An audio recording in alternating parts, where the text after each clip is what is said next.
How's everybody tonight?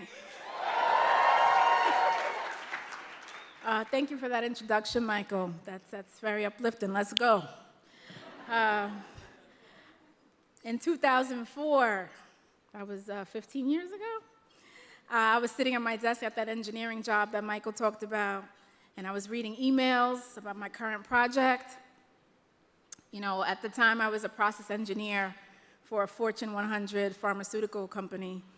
And I designed and optimized chemical manufacturing facilities for large-scale active pharmaceutical ingredient production, right? That's a mouthful. It was a handful, but I enjoyed it, I did. Because being a chemical engineer was something I wanted to do since the 7th grade. Like I knew in 7th grade, this was the job, this is what I wanted to do. So I hit, what I thought was the, career jackpot. Yes, I'm a chemical engineer. But that particular afternoon, combing through those emails, talking about materials of construction and pipe sizing, it hit me, This is not it. How am I contributing to society? By helping produce more pharmaceutical drugs? Why aren't there enough people in this company that look like me? The job was lucrative, it was productive, I got promoted twice in 5 years, but I was not fulfilling my purpose. So I asked myself, how can I affect change so that more people like me can be here? And I thought about, how did I even get here in the first place? In addition to the unwavering support from my family, I had amazing teachers, especially my math and science teachers. So I knew that was the next step. Success is often defined by how many other people you make successful, but a truer mark of success is having the choices and the agency to make your own decisions. After working out when I could absorb this inevitable pay cut that I was about to get, was gonna happen, it made sense for me to leave at the end of the calendar year. That's what it made sense. So I applied to the New York City Teaching Fellows. Yes, fellows, you're in here. I'm gonna give my age right now, cohort 9. And after being accepted, I gave my notice, 2 weeks, I'm out. And soon after, I found out about the Frederick Douglass Academy in Harlem. And I'm honored to be a math teacher there since 2005.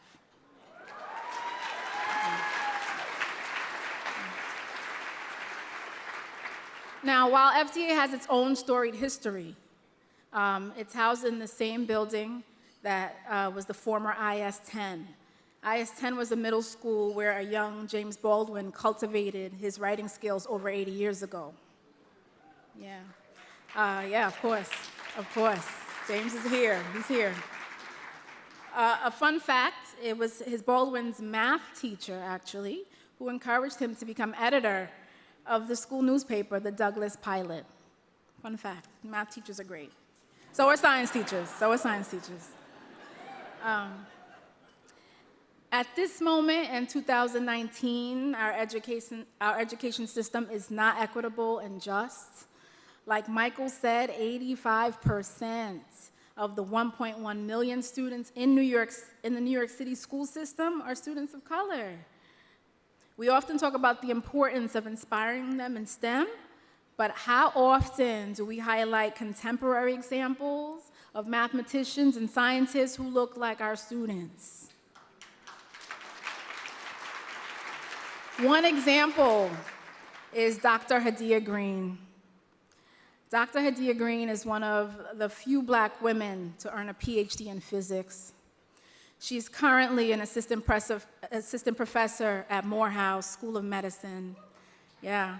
And Dr. Green's research right now, and I wanted to say this right, Her research supports the further development of a platform cancer therapy that uses laser-activated nanoparticles to completely eliminate tumors after a single treatment.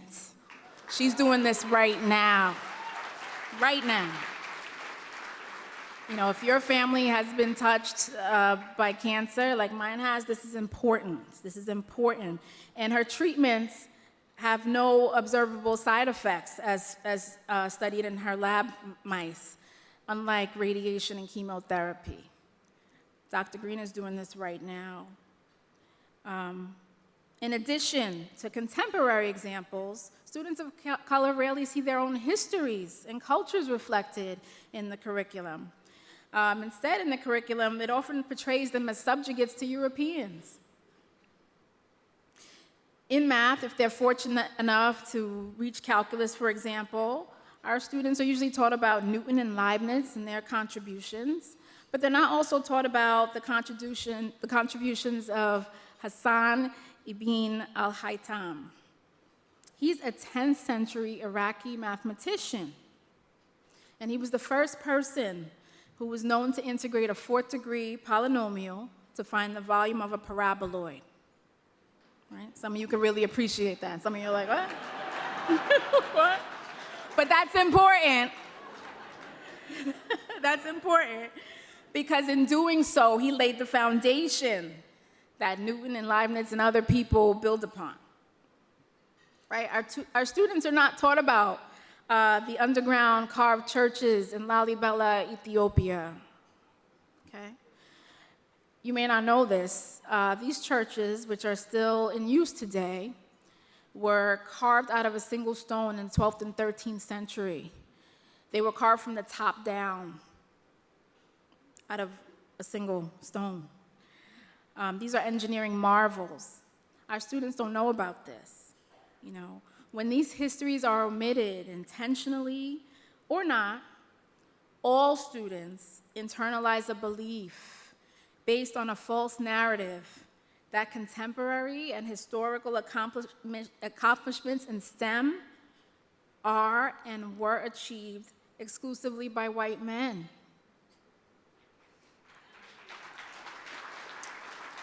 This is why I'm always reminding, I always have to remind myself to remind my students who they are. When they want to complain about some math problem, are you doing too much, Miss Keenan? I have to say, look, math is in your DNA. Science is in your DNA. Technology, period, is in your DNA. They need that reminder. No one reminded me when I was in school. I'm a product of the New York City public school system. Very proud product, yes. And frankly, I don't think my teachers, as good as they were, I don't think they knew those histories either. As an MFA community, we must do better. James Baldwin said, quote, "A child cannot be taught by anyone who despises him. And a child cannot afford to be fooled. A child cannot be taught by anyone whose demand essentially is that the child repudiate his experience and all that gives him sustenance." End quote.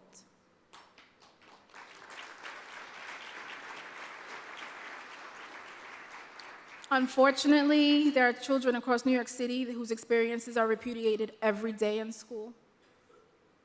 The issue is bigger than just curriculum. When our students come to school, they often receive cues that they're not valued.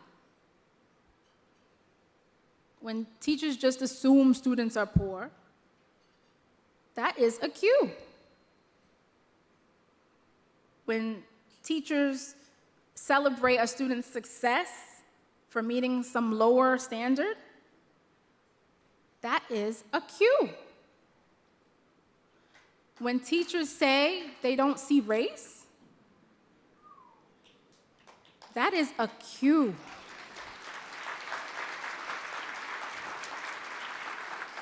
When students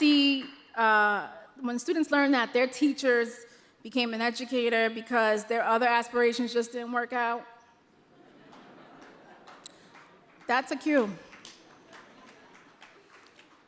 When students see their teachers blaming poor test scores on the fact that they work in a failing district, that is an especially significant cue. In these times, we cannot afford for our young people's minds to sit idle, for the promise of their brilliance to be stunted, or for them to be indoctrinated into a society where they are constantly reminded that they're not enough.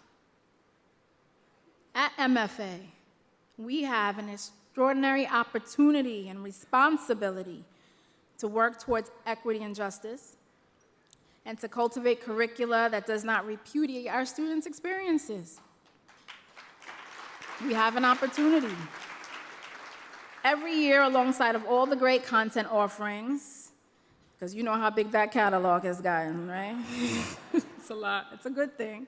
There's an increasing number of pedagogical courses in MFA in the catalog dedicated to figuring out how we can help students feel strong at their own core, in their own core about who they are in the world, how teachers can better recognize and build upon students' innate genius, and how we can prepare students responsibly to challenge the inequities that surround them.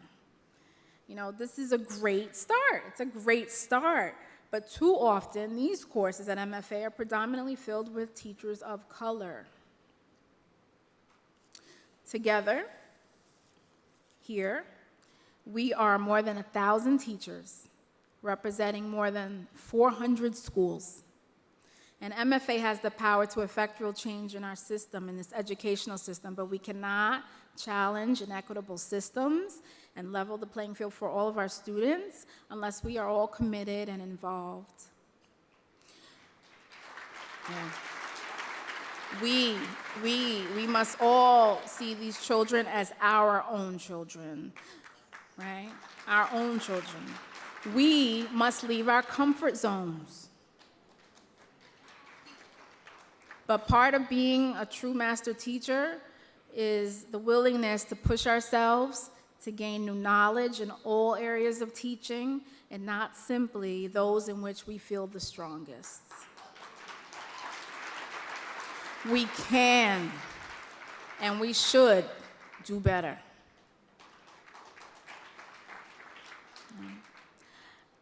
I want to salute this community, this talented community, for its commitment to continued learning, ongoing growth, and I also challenge each and every single one of us to create a more just education system where students are taught just as we set expectations for our own. Together, we must ensure that schools value all of our children's greatness, elevate their abilities, provide them with the agency and choices that they deserve, honor their ancestors, and inspire a lifelong curiosity and love of learning. Thank you, everybody. Good night.